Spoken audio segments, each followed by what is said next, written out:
Comfort, warmth, or weight? Which of these things do you prioritize for a sleeping pad? With most pads out there, you're having to sacrifice at least one of those things. With the Zoom UL, Big Agnes has managed to create a pad that is both lightweight, comfortable, and then warm enough for 3-season use. Zoom UL isn't the best in any one of those categories, but today we're going to take a look at what's good about the pad and what's bad about the pad to see where it excels and how it might be the best fit for you. Let's start by talking about what's good about the pad. First of all, its weight and packability. It only weighs 397 grams for the size regular, which is what I have right here, and then 482 grams for the regular wide version. It also packs up really small due to the materials that it's made of and the insulation technology that it uses as well. Like I mentioned, it is a comfortable pad due to the dimpled baffling system here. These dimples aren't super deep or high, so you're not getting a ton of pressure relief compared to pads like the Helix or the Etherlite XT, but it's gonna be a lot more comfortable than something like the X-Lite and still more comfortable than something like the Nemo Tensor.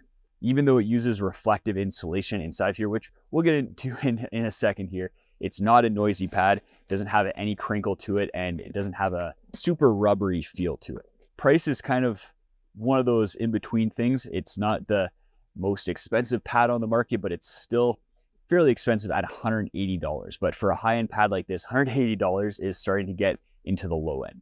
So the good really comes down to weight, packability, and then comfort. That's where this pad really excels. But before we get into what's bad about the pad, let's go through the packwizard.com comparable. There's only really 2 pads that even come close to competing with the Zoom UL, the X-Lite and the Nemo Tensor.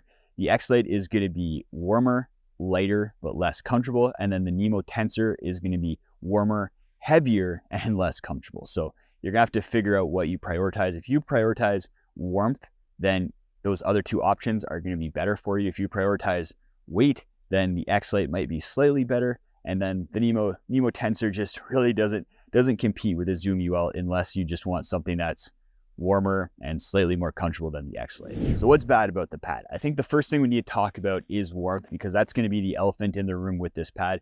Has an advertised R value of 4.3, but in real world conditions for me, it sleeps closer to a 3, maybe even a little bit less.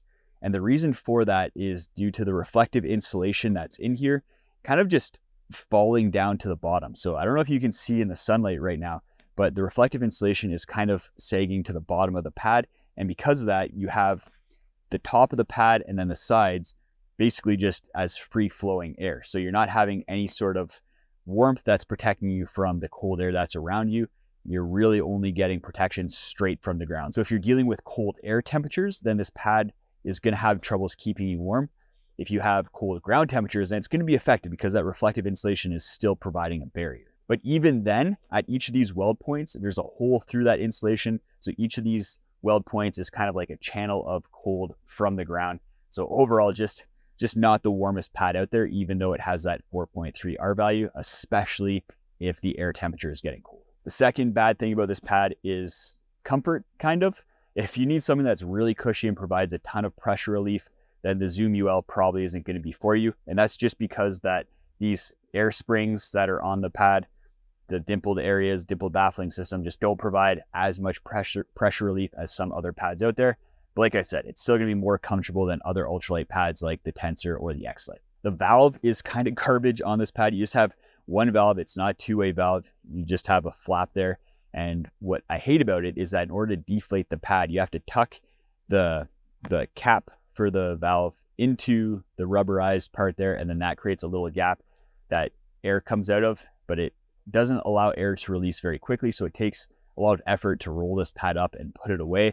And I think that having to shove a piece of like rubber, plastic into that rubberized valve system is going to really deteriorate it over time. And I think we're going to have issues with durability around this valve system. Well, time will tell. And unfortunately, I don't think that the flap that creates the air seal is replaceable. So if you do wear that out by deflating the pad a whole bunch, then you might just be out of luck with this pad. The pad does come with a pump sack, but it's very stiff, small, and difficult to use, so I just leave it at home pretty much all the time. The durability of the material is also a question mark. The pad uses a 20 denier nylon, and 20 denier is just a very thin material. So we'll have to see in the long run whether it becomes an issue. For me, it hasn't been a problem so far. So just keep an eye on reviews before you buy it to see whether other people have had problems. If comfort and warmth are a priority over weight, then go check out this video where I review the most comfortable pad I have ever used, the REI Helix.